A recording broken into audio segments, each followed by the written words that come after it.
Bismillahirrahmanirrahim. Assalamualaikum warahmatullahi wabarakatuh.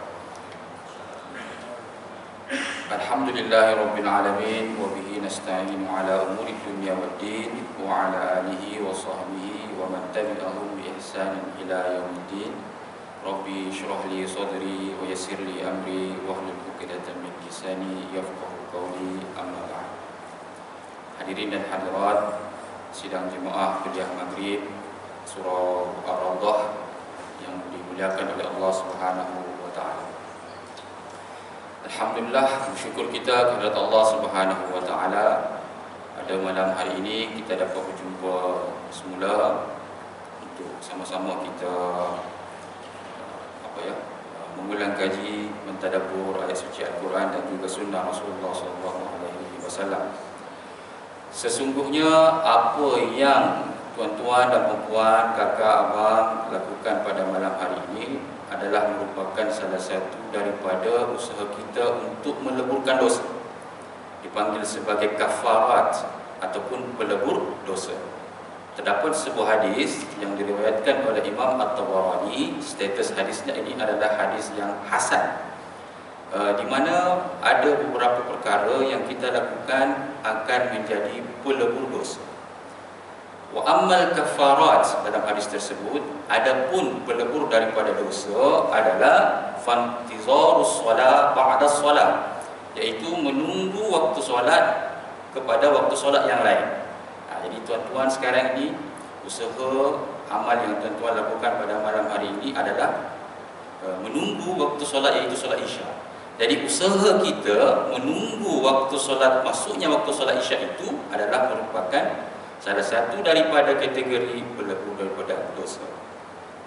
Wa isbaqul wudu' fis suburat, iaitu menyempurnakan aliran wudu itu ketika musim sejuk. Jadi ketika seorang itu berada pada musim yang sangat sejuk, terlampau sejuk, kadang-kadang kita sukar untuk kita menunaikan wudu secara sempurna mengikut rukun-rukun dan sunnahnya. Kadang-kadang kita buat yang rukun saja. Tapi kalau ada sesiapa di antara kita berada dalam satu suasana kawasan yang sangat sejuk dan kita menyempurnakan aliran wudu kita itu, cara berwudu kita itu juga adalah merupakan salah satu daripada pelebur dosa. Wa naqlul aqdam ilal jama'at, dan usaha seseorang itu melangkahkan kakinya daripada rumah untuk dia menunaikan solat jemaah. Tuan-tuan tadi daripada rumah gerakkan kaki, melangkahkan kaki menuju ke surau Ar-Rawdah ini, itu juga adalah merupakan salah satu daripada usaha kita melakukan dosa. Saya ucapkan tahniah dan syabas. Saya juga ucapkan terima kasih kepada pihak AJK yang sentiasa mengaturkan jadual bagi para pengkuliah untuk memberikan dan berkongsi ilmu kepada tuan-tuan semua. Semoga usaha kita ini diridai oleh Allah Subhanahu wa taala. Salawat dan salam tak lupa juga kita sampaikan kepada junjungan kita Nabiullah Muhammad sallallahu alaihi wasallam, Nabi akhir zaman yang telah menyelamatkan kita, mengeluarkan kita daripada lumpur dosa, lumpur kekafiran menuju alam yang terang benderang seperti yang kita rasakan seperti hari ini. Dalam sebuah hadis yang sahih dinyatakan bahawa semua umat manusia ini mempunyai dosa ataupun melakukan kesalahan. Dan sebaik-baik orang yang berdosa itu, yang melakukan kesilapan itu adalah mereka yang melakukan taubat. Dan di sana juga dinyatakan bahawa semua umat Islam ini akan masuk di syurga, melainkan yang enggan. Siapakah mereka yang enggan itu? Ataupun siapakah mereka yang mahu masuk dalam syurga itu? Mereka yang masuk dalam syurga itu adalah yang mentaati Rasulullah SAW, menjalankan sunnah-sunnahnya. Dan barang siapa yang tidak mahu masuk syurga, mereka itu adalah yang tidak mahu mengikuti sunnah Rasulullah SAW. Salah satu daripada sunnah Rasulullah SAW adalah melangkahkan kaki kita menuju rumah Allah Subhanahu wa taala untuk mengkaji, mempelajari dan mentadabburi ayat suci Al-Quran ataupun apa-apa sahaja ilmu. Jika sekiranya kita melakukan usaha itu, maka Rasulullah SAW sekurang-kurangnya menjanjikan kita 4 perkara. nazalat alaihimus sakinah, akan diturunkan sakinah, ketenangan dalam hati kita, wa ghasyiyatuhumur rahmah, dan juga kita ini akan diliputi rahmat. Penting sangat ke rahmah ini? Rahmah ini sangat penting tuan-tuan. Rahmah ini sangat-sangat penting. Apatah lagi kita hidup di zaman sekarang ini, zaman yang moden ini, zaman pancaroba seperti zaman sekarang ini, cemerlapnya. Usaha kita, amal ibadah kita ini sangat-sangat sedikit kalau mahu dibezakan dengan usaha amal ibadah yang dilakukan oleh para sahabat radhiyallahu anhu. Tetapi dengan usaha amal yang kita lakukan, walaupun kecil itu, sedikit itu, dengan bantuan rahmat Allah Subhanahu wa taala, kasih sayang Allah Subhanahu wa taala, insya-Allah kita akan diberikan syurga Allah Subhanahu wa taala. Dan kita, sesiapa sahaja yang duduk di sini, ya, yang belajar ilmu Allah Subhanahu wa taala, itulah tadi, ya, yang keduanya dijanjikan rahmat oleh Allah Subhanahu wa taala. Ya, kemudian juga sentiasa kita ini dipayungi oleh sayap-sayap malaikat. Jika sekiranya ada bala, auzubillah min zalik, di tempat ini, maka itu akan menjadi penangkis, ya, sayap-sayap malaikat itu, kepak-kepaknya itu akan menangkis daripada serangan bala tersebut. Dan Allah Subhanahu wa taala sentiasa menyebut-nyebut nama tuan-tuan di semua ini di dalam majlis Allah Subhanahu wa taala di atas sana. Alhamdulillah, tahniah. Semoga tuan-tuan semua, kakak-kakak, abang-abang, adik-adik semua mendapatkan pengiktirafan daripada Rasulullah SAW sebagai umatnya. Alhamdulillah, saya akan menyambung kitab Al-Adab Al-Mufrad. Kalau tuan-tuan masih ingat lagi, saya pada minggu lepas, bulan lepas saya datang, kuliah saya pertama, saya mengatakan bahawa kitab Al-Adab Al-Mufrad ini adalah karangan Imam Al-Bukhari, ya, karangan Imam Al-Bukhari. Dia merangkumi lebih kurang 1332 hadis. 1332 hadis, dan fokusnya adalah perbincangan berkaitan adab. Dan malam hari ini saya akan masuk kepada bab yang kedua. Bab yang kedua, di sana Imam Al-Bukhari merekodkan 2 hadis berkaitan tentang adab. Tajuk bab itu adalah babu birril bab ataupun perbincangan berkaitan tentang berbakti kepada ibu. Berbakti kepada ibu. InsyaAllah saya akan bacakan satu hadis ini, saya akan bacakan hadisnya, dan insyaAllah selepas itu saya akan cuba syarahkan setakat masa yang kita adalah nanti, insyaAllah. Boleh, ya? Tuan-tuan apa khabar? Semua sihat, ya? Semua khusyuk aja ni. Bismillahirrahmanirrahim. Allahumma salli ala sayyidina Muhammad wa ala ali sayyidina Muhammad. An Bahzi bin Hakim, daripada Bahz bin Hakim, an abihi, daripada ayahnya, an jaddih, daripada datuknya. Qultu, aku bertanya. Jadi yang bertanya ini adalah Bahz bin Hakim. Ya Rasulullah. Bahz bin Hakim ini dia bertanya kepada siapa? Kepada Rasulullah SAW.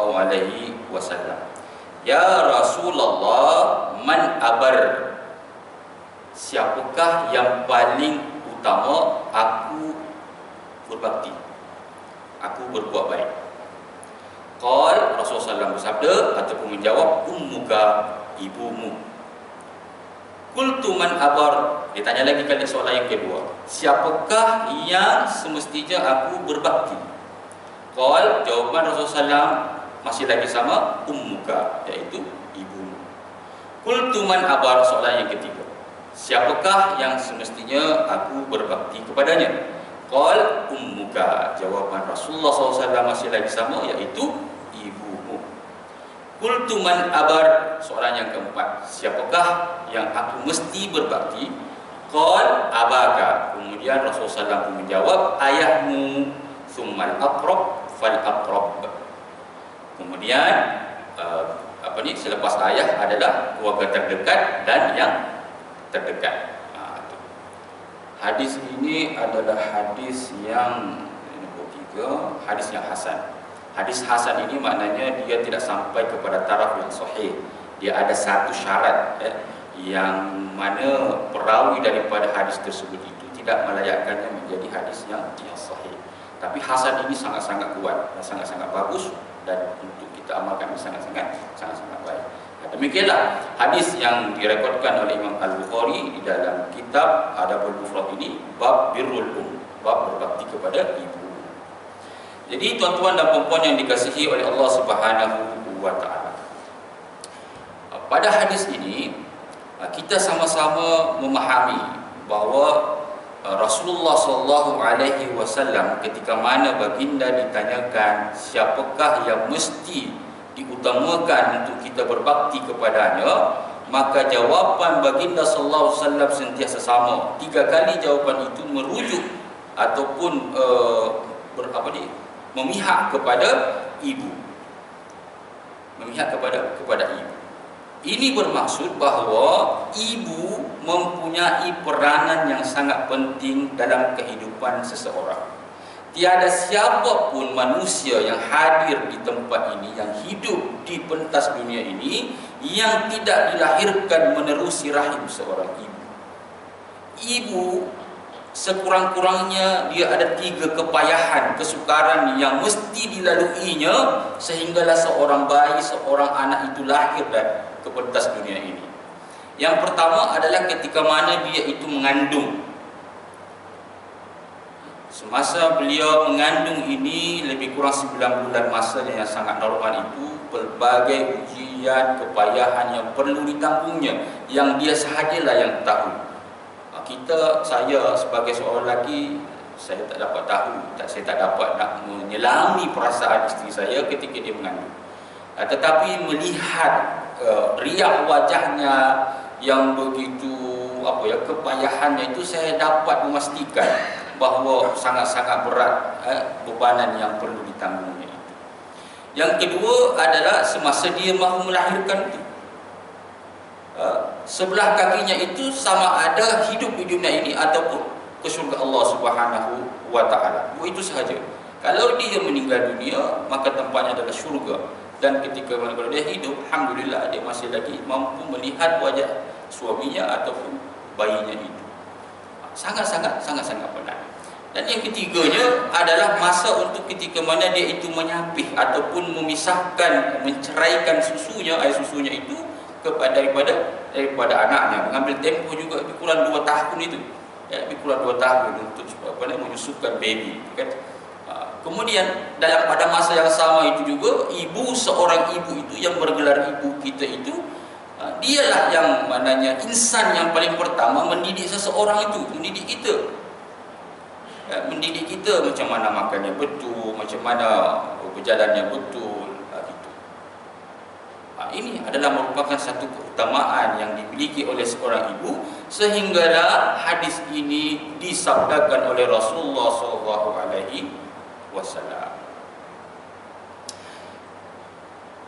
Sangat besar pengorbanan seorang ibu itu, sehingga Allah Subhanahu wa taala dalam surah Luqman ayat ke-14 menasihatkan kepada kita ini, wa wassaynal insana biwalidayhi hamalathu ummuhu wahnan ala wahnin. Wa wassayna, dan kami telah mewasiatkan kepada manusia. Perkara wasiat ini tuan-tuan, jangan main-main. Jangan buat main-main perkara wasiat. Kalau ayah kita, atuk kita ada membuat satu wasiat, maka ahli warisnya itu wajib melaksanakannya setakat dia mampu. Kalau dia mengeluarkan satu wasiat, menuliskan satu wasiat itu, maka ahli warisnya itu wajib melaksanakannya setakat yang dia terima. Itu manusia. Apatah lagi Allah Subhanahu wa taala, seperti mana dalam surah Luqman ini. Siapa yang mewasiatkan ini? Allah, Tuhan kita. Dia wasiatkan kita apa? Adalah supaya kita itu berbuat baik, berbakti kepada ibu bapa.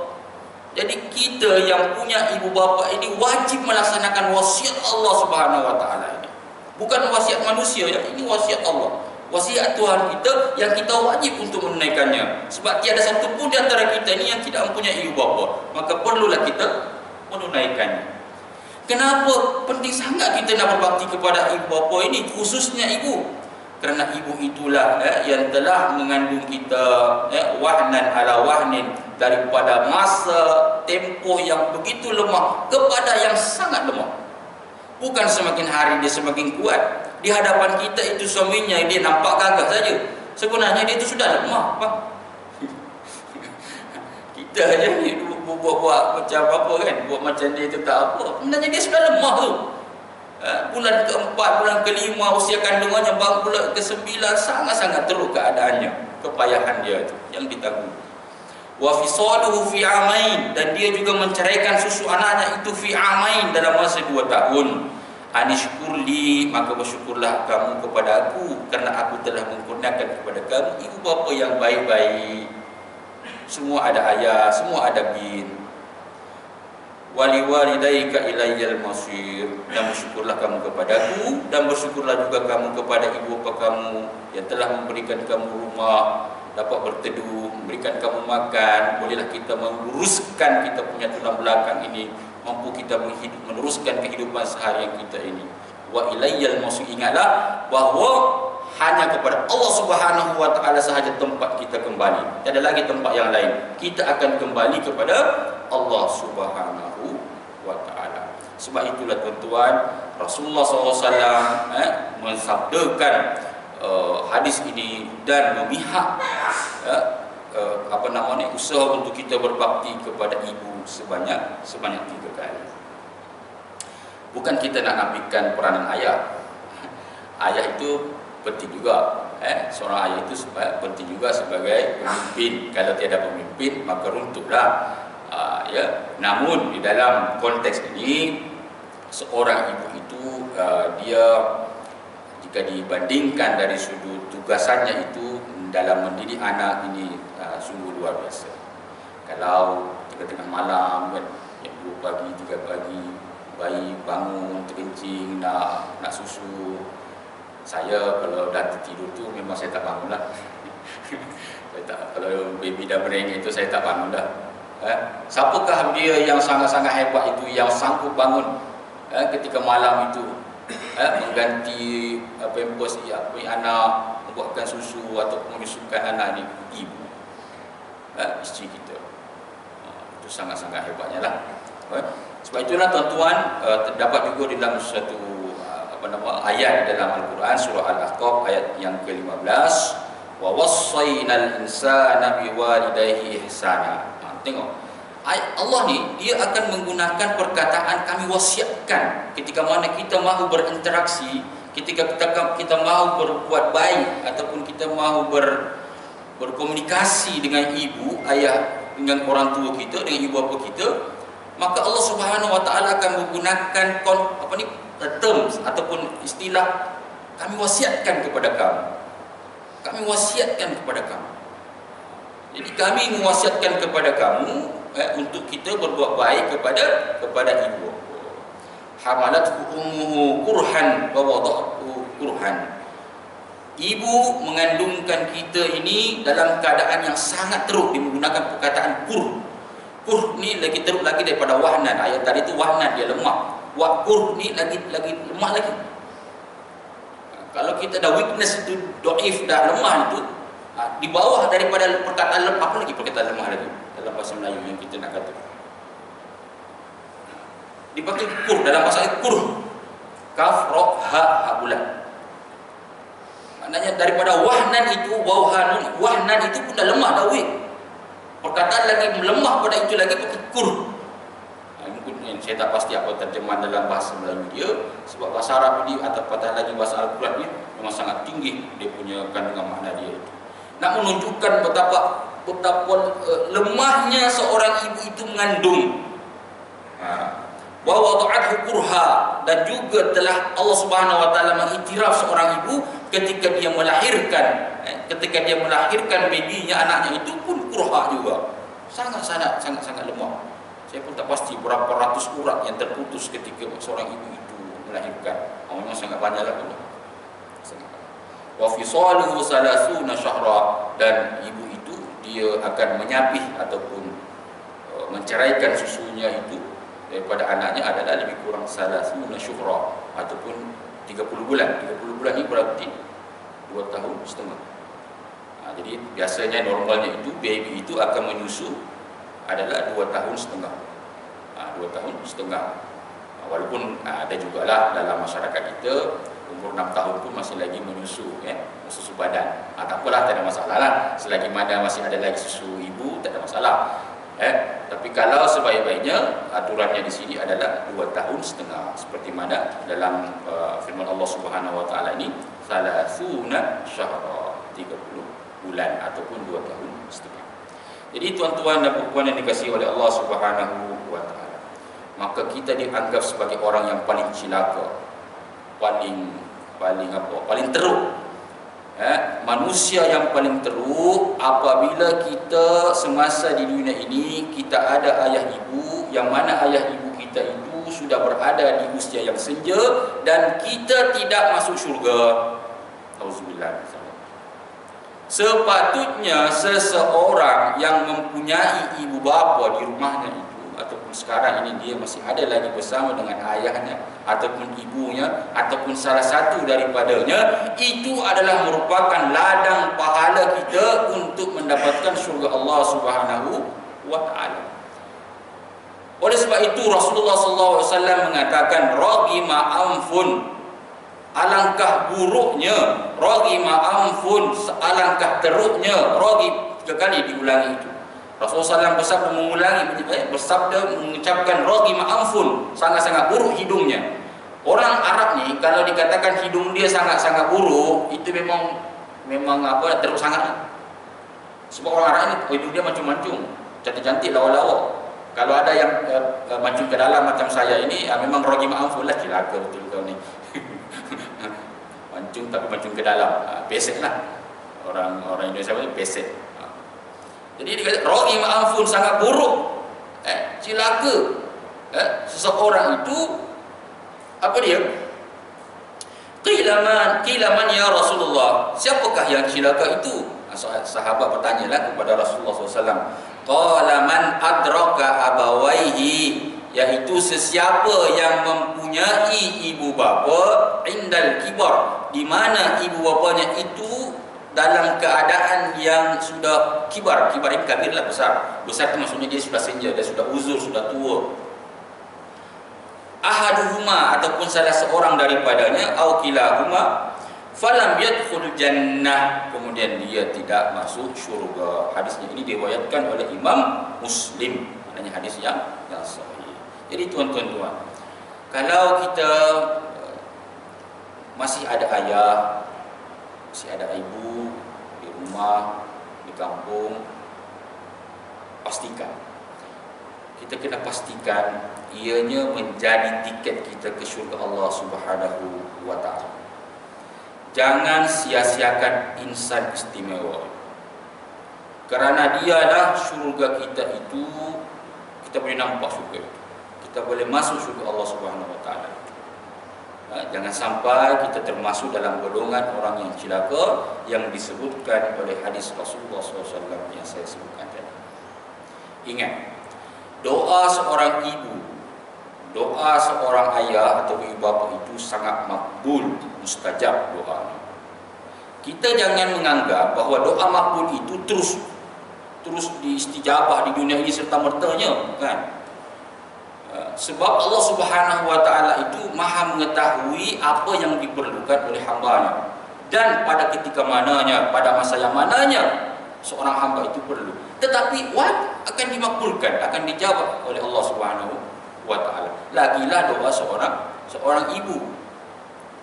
Seperti mana sebuah hadis, seperti mana sebuah hadis yang diriwayatkan oleh Imam At-Tirmidzi. Hadis ini adalah hadis yang hasan.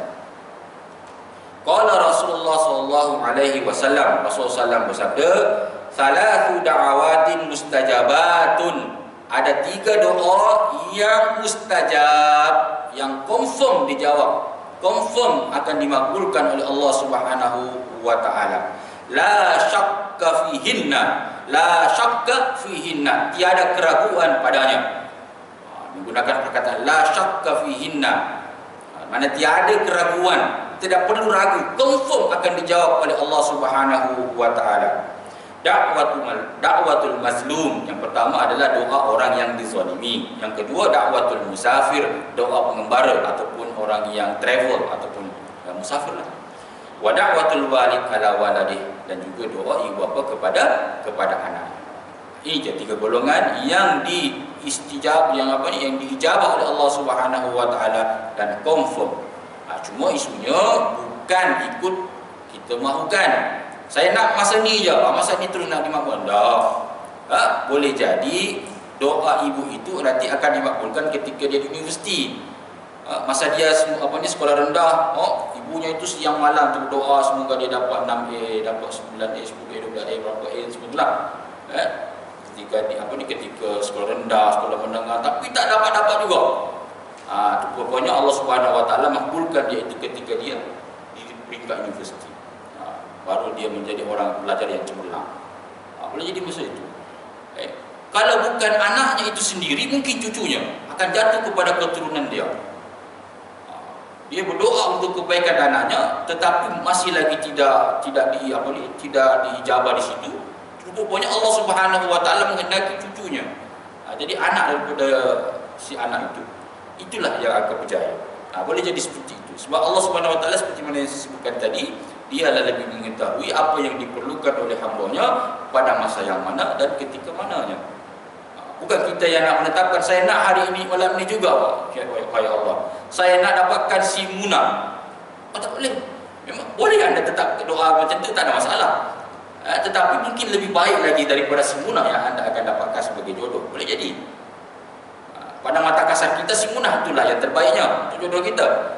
Tetapi Allah Subhanahu wa taala mempunyai pilihan yang jauh lebih baik. Ternyata Aisyah itulah yang lebih mantap.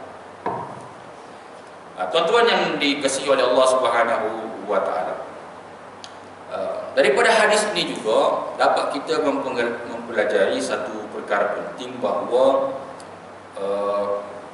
kita sebagai manusia ini diharamkan, saya gunakan perkataan haram, diharamkan seorang anak itu untuk derhaka kepada ibu.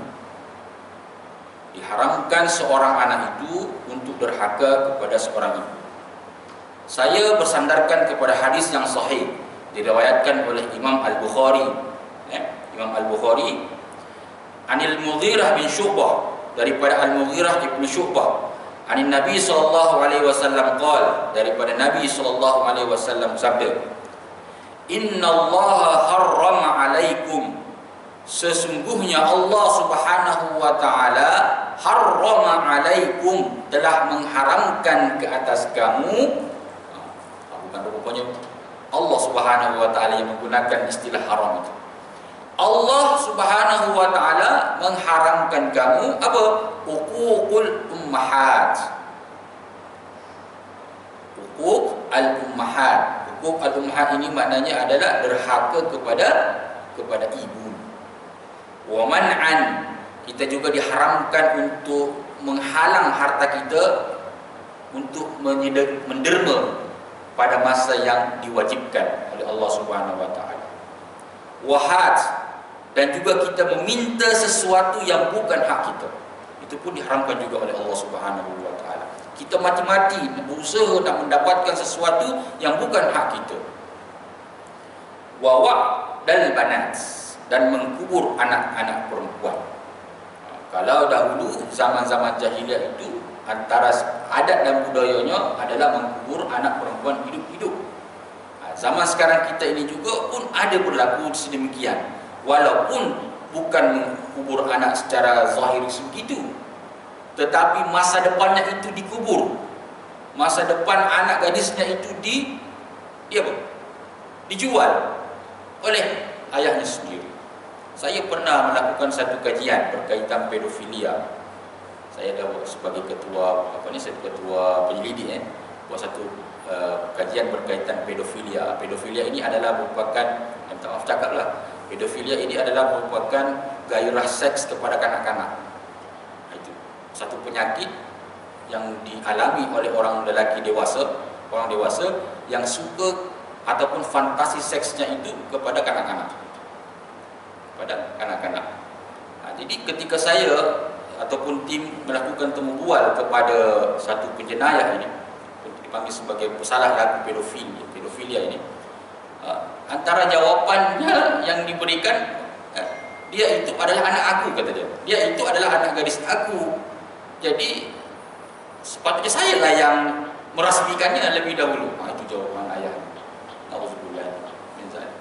Ini sama, lebih kurang juga mengkuburkan anak perempuan hidup-hidup. Lebih kurang juga.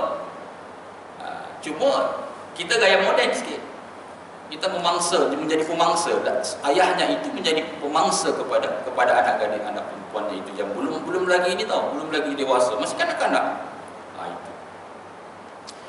Inilah beberapa perkara yang diharamkan oleh Allah Subhanahu wa taala, derhaka kepada ibu bapa, kemudian kita menahan harta kita untuk kita menderma pada masa yang sudah diperlukan, dan juga memohon, meminta sesuatu yang bukan hak kita, dan juga mengkubur anak kita, anak perempuan kita hidup. Nauzubillah min dzalik. Tuan-tuan yang dikasihi oleh Allah Subhanahu wa taala. Hadis yang kedua seperti mana yang saya sebutkan tadi, di dalam bab ini Imam Al-Bukhari merekodkan dua hadis. Hadis yang kedua ini dia berceritakan tentang berbakti kepada ibu itu boleh menjadi pelebur dosa bunuh. Dosa membunuh ni adalah salah satu daripada 7 dosa besar. Bunuh adalah salah satu daripada 7 dosa besar. Dan di dalam agama kita, seseorang yang membunuh, dosanya itu boleh dileburkan, boleh dihapuskan, boleh dipadamkan, antara lain adalah dengan berbakti kepada ibu. Kita cakap berbakti kepada ayah, berbakti kepada ibu. Saya bacakan hadis dia. Boleh saya baca? Jadi berbakti kepada, nak kata bisanya ibu itu daripada ayah, bisanya ibu itu, ini orang membunuh sekalipun tu boleh diampunkan dosanya itu dengan kita berbakti kepada ibu. Imam Al-Bukhari dalam kitab Al-Adab Al-Mufrad ini, hadis yang keempat, dia menyebutkan seperti ini.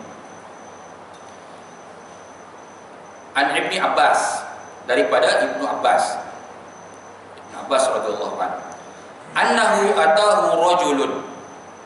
Ibnu Abbas didatangi seorang lelaki. Faqal, kemudian lelaki itu bertanya kepada Ibnu Abbas. Ibnu Abbas ni siapa? Ibnu Abbas ni siapa? Pakcik kepada Rasulullah SAW. Kasih saya lah. Dia adalah bapa saudara kepada Rasulullah SAW. Inni khatabtu imra'atan. Lelaki tadi itu yang datang berjumpa dengan Ibnu Abbas, inni khatabtu imra'atan. Saya ada meminang seorang wanita. Dia kata, saya datang meminang seorang wanita.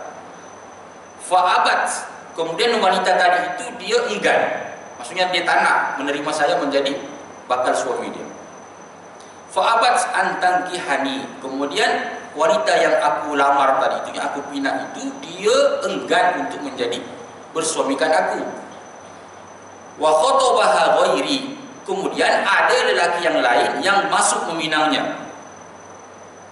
Fa ahabbat an tankihahu. Kemudian wanita tadi itu yang aku pinang itu cenderung ataupun suka, sayang kepada lelaki yang kedua tadi itu.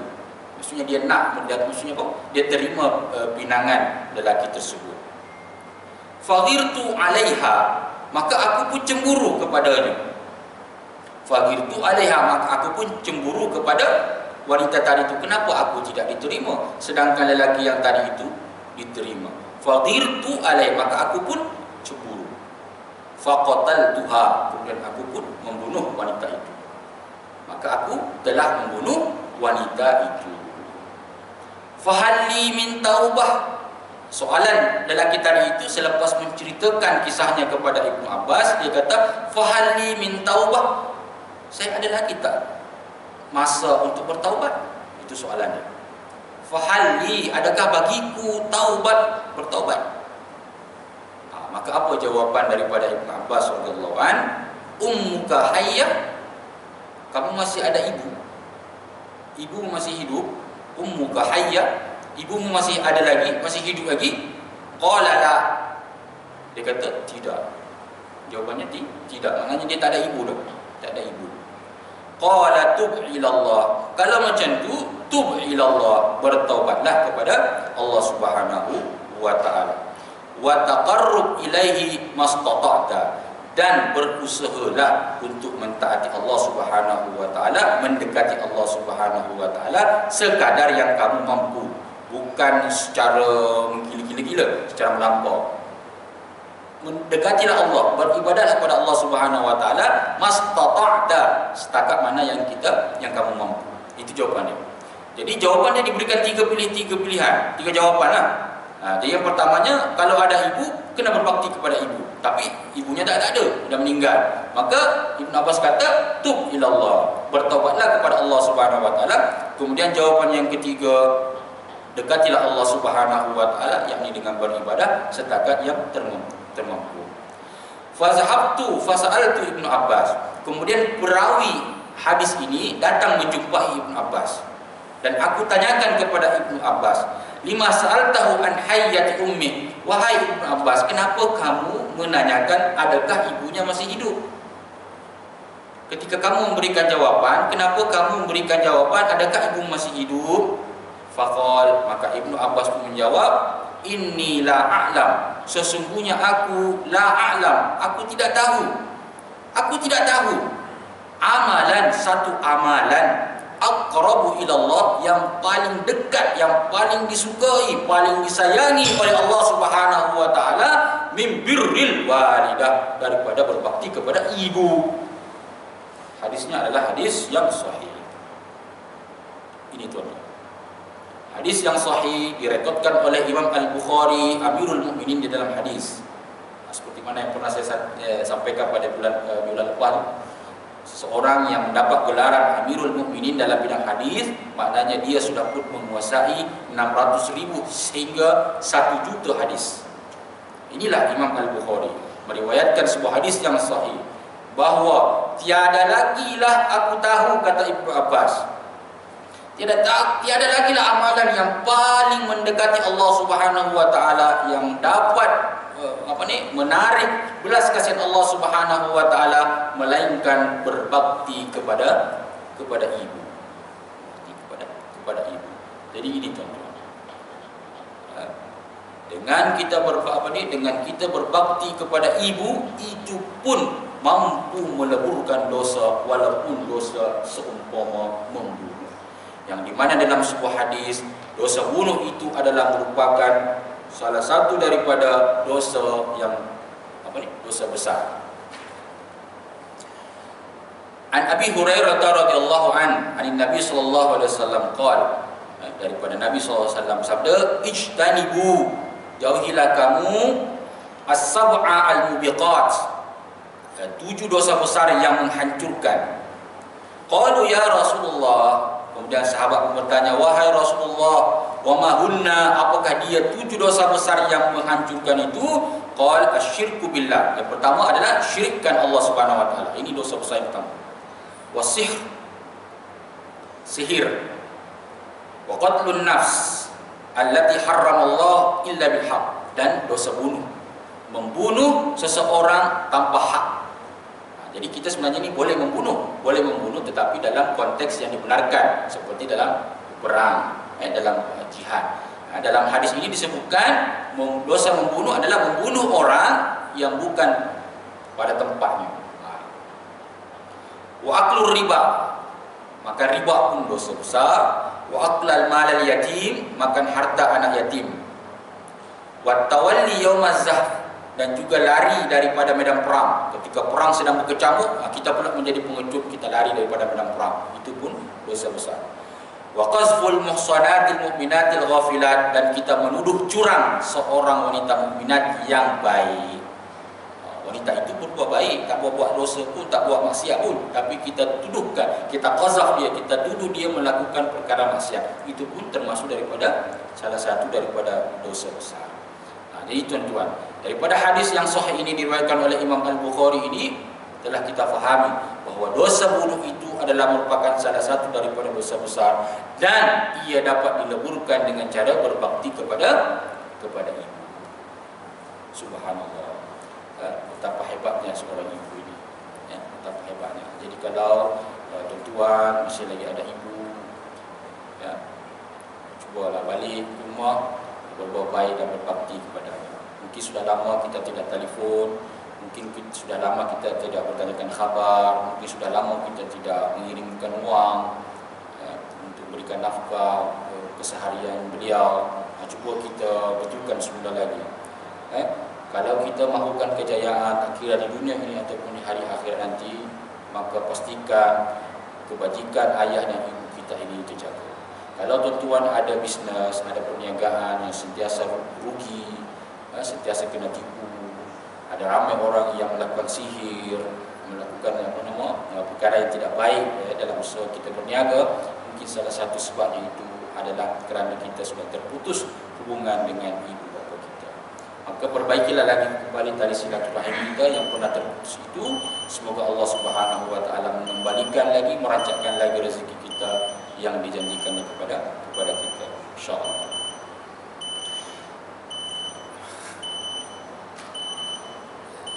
Dah ini lah. Itu boleh tambah lagi. Kita setakat itu saja. Macam mana tuan? Azan dulu. Oh, boleh sambung lagi azan ni. Begitu. Okey, baik.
tuan-tuan, saya sambung sikit berkaitan tentang hadis yang keempat yang kita bacakan sebentar tadi itu, yang direkodkan oleh Imam Al-Bukhari dalam kitab Al-Adab Al-Mufrad. Jadi daripada hadis yang keempat tadi, ya, berkaitan tentang seorang lelaki yang cemburu kerana pinangannya itu ditolak, kemudian dia membunuh wanita tersebut itu, dapat kita fahami bahawa taubat itu adalah merupakan salah satu usaha juga selain daripada berbakti kepada ibu dapat melembukan dosa bunuh. Yang kita sudah fahami tadi bahawa dosa bunuh ini adalah merupakan salah satu daripada dosa besar. Jadi taubat itu dapat menggugurkan dosa. Seperti mana hadis yang lain, hadis yang sahih diriwayatkan oleh Imam Muslim. Hadis yang sahih diriwayatkan oleh Imam Muslim. An Abi Hurairah an Nabi sallallahu alaihi wasallam, daripada Abu Hurairah daripada Nabi sallallahu alaihi wasallam, fi ma yahki an rabbih, seperti mana yang telah dikisahkan daripada Tuhannya azza wa jalla. Qal aznaba 'abdun, Allah Subhanahu wa taala berfirman, aznaba 'abdun, seorang hamba telah berdosa. Zamban, satu dosa.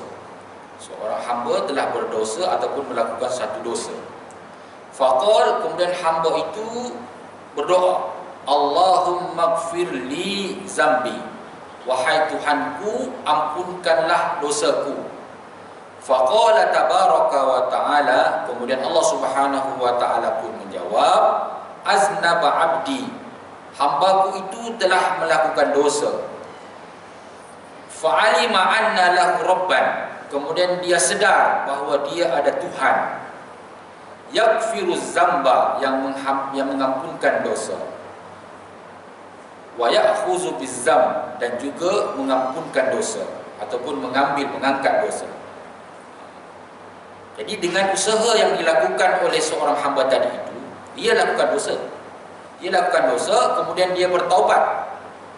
Dengan taubatnya itu Allah Subhanahu wa taala mengiktiraf bahawa hambaku tadi ini dia sudah lakukan dosa.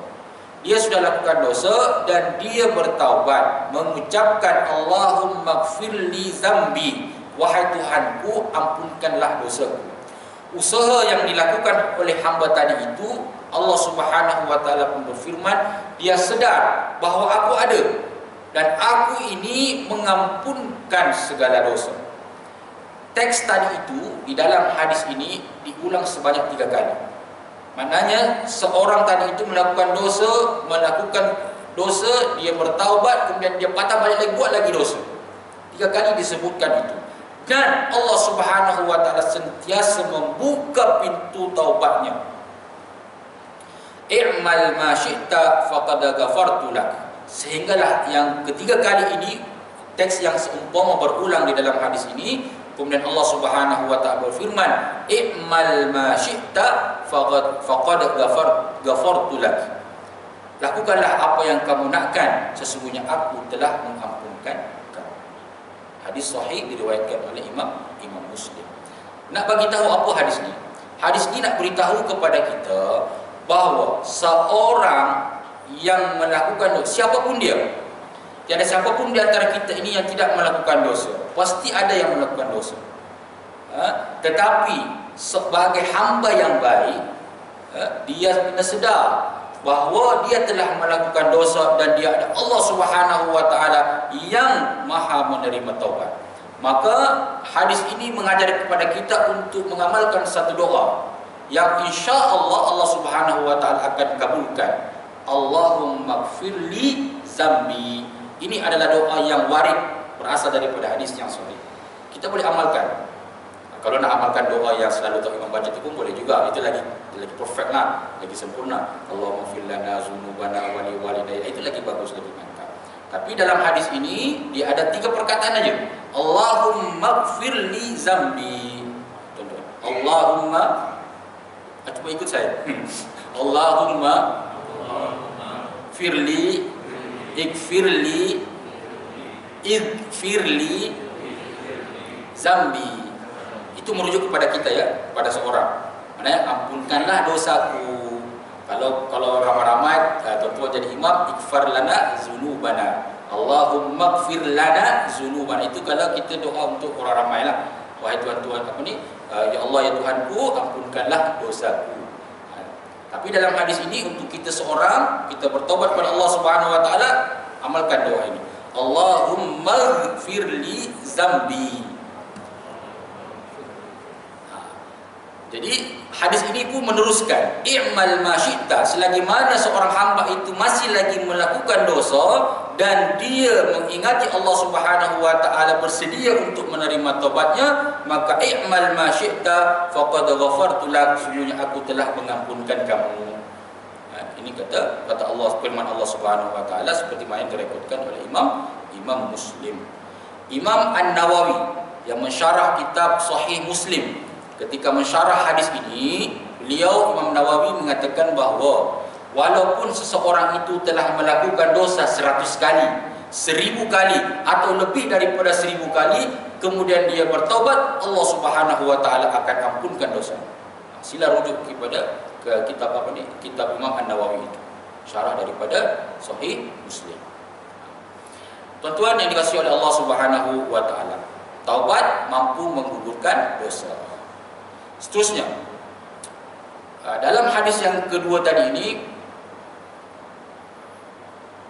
seorang wanita itu berhak untuk menolak pinangan. Seorang wanita berhak menolak pinangan. Lagi-lagi kalau dia janda, maaf. Kalau janda ini, wanita janda, kalau dia mahu menikah, perlu persetujuan dia. Kita perlu persetujuan kepada janda itu. Kalau dia nak, go on. Kalau dia tak nak, jangan. Kalau anak gadis pun kita perlu minta keizinan dia, tetapi atas wali dia lah. Sebab walinya itu lebih berpengalaman makan asam garam kehidupan ini. Tapi perlu juga wali itu lebih afdalnya, lebih baik untuk dia berbincang kepada anak gadis, anak daranya, kalau dia mahu menikah. Bukan maknanya kita terus jodohkan dia tanpa berbincang macam tu. Seelok-eloknya, afdalnya adalah untuk kita berbincang dengan adik-adik, sebab dia yang akan melakoni, akan bersama dengan bakal suaminya itu. Bukan cuma sehari, kita mahukan dia sepanjang masa kan. Gitu. Oleh sebab itulah, wanita ini boleh menolak lamaran. Seperti mana Sayyidah Ummu Salamah. Sayyidah Ummu Salamah ini adalah merupakan salah seorang daripada isteri Rasulullah SAW yang pada mulanya menolak pinangan Rasulullah SAW. Ketika suami kepada Ummu Salamah meninggal dunia dalam perang Uhud, Rasulullah SAW selepas masa iddah mendatangi Sayyidah Ummu Salamah ini, menerusi Abu Bakar, kepada sahabat Abu Bakar untuk meminang Sayyidah Ummu Salamah. Tapi Sayyidah Ummu Salamah ini, kerana dia menyedari kedudukan dia sebagai seorang janda, mempunyai anak yang ramai, kewajipan yang agak, tanggungjawab yang sangat besar, jadi dia menolak pinangan Rasulullah SAW. Ini Nabi ni yang meminang dia untuk mengawini dia. Dia tolak. Pada mulanya ditolak kerana dia tahu anak dia ramai dan tanggungjawabnya sangat besar. Namun ketika mana dijelaskan bahawa sebenarnya Rasulullah SAW ini dia mahu mengawini saudari adalah kerana untuk untuk membalas jasa-jasa daripada bekas suaminya yang dahulu yang berjuang dalam perang Uhud itu, maka dia pun bersedia. Dalam sejarah itu pun membuktikan bahawa seorang wanita itu boleh menolak lamaran. Seperti juga dengan hadis yang tadi ini, dia tolak lamaran lelaki itu, yang pada akhirnya pun membunuh dia. Jadi wanita itu berhak menolak lamaran. Dalam sebuah hadis riwayatkan oleh Imam Muslim, la tunkahul ayyimu hatta tustamar. Seorang janda itu dia tidak boleh menikah selain telah diminta persetujuan dia. Wala tunkahul bikru, dan seorang anak dara itu juga tidak boleh dinikahkan hatta tustazana, sehingga seorang wali itu minta izin kepada dia, saya nak kahwinkan awak dengan si A, setuju ke tak? Kalau dia kata setuju, lagi bagus. Kalau dia tidak setuju, kita basuhlah dulu supaya dia setuju. Gitu. Qalu ya Rasulullah wa kaifa iznuha. Kemudian sahabat bertanya, macam mana izin seorang anak dara itu? Nak mengatakan dia sudah memberikan keizinan untuk dia dinikahkan. Maka jawab Rasulullah SAW, qal antas kuta. Kalau dia senyap, kalau dia diam, setujulah tu. Itulah yang selalu kita amalkan dalam amalan kita sehari. Kalau wanita itu diam, maknanya dia setuju. Jadi budaya itu adalah asasnya daripada hadis ni. Hadis yang sahih diriwayatkan oleh Imam Muslim. Izin seorang anak dara untuk dia menikah, memberikan keizinan wali untuk menikahkannya itu adalah izinnya dengan cara diam. Tapi kalau ada juga anak dara yang cakap tak boleh, tak ada masalah juga. Kalau dia nak bercakap pun tak ada masalah. Ya, tapi biasa kalau wanita ini dia gitulah ya, dia menutup dia punya itu. Yang terakhir sebelum saya menutup kuliah maghrib ini, bahawa cemburu itu juga boleh berlaku kepada lelaki. Tidak semua cemburu itu berlaku kepada wanita. Dan kebiasaannya cemburu itu berlaku, jealous itu berlaku kepada wanita. Memang kebiasaannya macam itulah. Tapi ada juga perasaan cemburu ini berlaku kepada lelaki. Cemburu ini persoalan dalaman. Jadi kita sebagai manusia tentu satu yang sunnatullah lah. Kalau kita ini merasakan satu kecemburuan, ini belum berlaku juga. Begitu juga seorang ayah ataupun seorang suami, dia mesti ada rasa cemburu kepada istrinya. Mesti ada rasa cemburu kalau istrinya itu dikongsi dengan lelaki yang lain. Auratnya, dikongsi, suaranya, wanginya. Sepatutnya sebagai seorang ayah, bapa, suami perlu cemburu. Tidak boleh seorang istri itu kita berkongsi dengan dia aromanya, wangiannya itu, parfumnya itu kepada lelaki lain. Kita tidak boleh berkongsi dengan aurat istri kita, anak perempuan kita itu dengan lelaki yang lain. Tak boleh. Dan kita kena ingat dalam mazhab Syafi'i ini, muka dan tapak tangan sahaja yang bukan aurat. Selebihnya itu adalah aurat, termasuk kaki. Kena jaga kaki itu. Yang wanita lah. Lelaki tak apa. Wanita, lelaki jaga kaki. Sebab tu kita ramai memakai stocking. Kena pergi pasar tengok, dia tu pakai stocking, nampak dia punya punggung kaki dia, itu aurat. Kena jaga. Balik rumah nanti ni kita nasihatkan kepada anak-anak kita, perempuan kita. Kita mesti ada rasa cemburu. Jangan sebab kalau kita pandang kaki perempuan pun naik nafsu. Pada saya lah. Tak tahu tuan-tuan. Kalau nampak kaki wanita, lelaki ni dia akan naik juga benda nafsunya itu. Dia hanya dengan melihat kaki. Sebab tu dia adalah aurat. Jadi bahagian-bahagian aurat wanita itulah yang akan menaikkan nafsu. Jadi perlu dijaga dengan baik. Jangan sampai kita menjadi dayus. Jangan cakap. Jangan sampai kita menjadi dayus, seorang ayah, seorang suami yang tidak dapat mencegah isteri kita daripada menutup auratnya itu. Kita berkongsi dengan lelaki lain, orang ramai, orang awam, aurat isteri kita. Auzubillah min zalik. Minta maaf cakap. Jangan sampai kita menjadi dayus. Sebab lelaki itu mesti ada rasa cemburu juga. Termasuklah cemburunya kepada anak perempuannya dan juga kepada isterinya. Dalam sebuah hadis yang sahih, hadis yang sahih diriwayatkan oleh Imam Ahmad. Salasatun qad harramallahu tabaraka wa ta'ala alaihimul jannah. Ada 3 golongan yang diharamkan oleh Allah Subhanahu wa taala untuk masuk syurga. Ada 3 golongan diharamkan oleh Allah Subhanahu wa taala masuk syurga. Yang pertama, mudminul khamr, pencandu arak, peminum arak.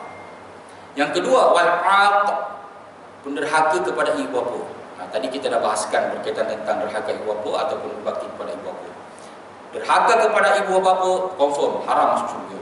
Wadayus, dan yang ketiga adalah dayus, iaitu lelaki dayus, alladhi yukirru fi ahlihi al-khubtha, yang membenarkan perbuatan dosa dilakukan dalam ahli keluarganya. Kita tahu bahawa kaki wanita itu adalah aurat, tapi kita biarkan isteri kita pergi kedai, pergi warung, pergi kedai mamak, kedai apa, beli barang, tapi terdedah kaki menggunakan selipar Jepun.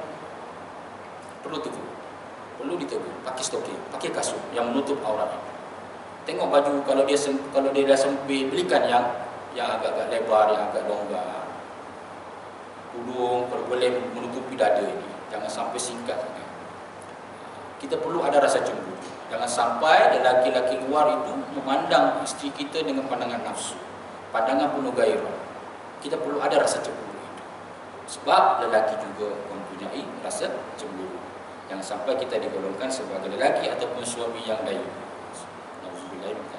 Itulah tuan-tuan yang sempat saya kongsikan pada malam hari ini. Semoga bermanfaat. Yang benar daripada Allah Subhanahu Wa Taala, yang silap dan segala kekurangan daripada diri saya yang lemah ini.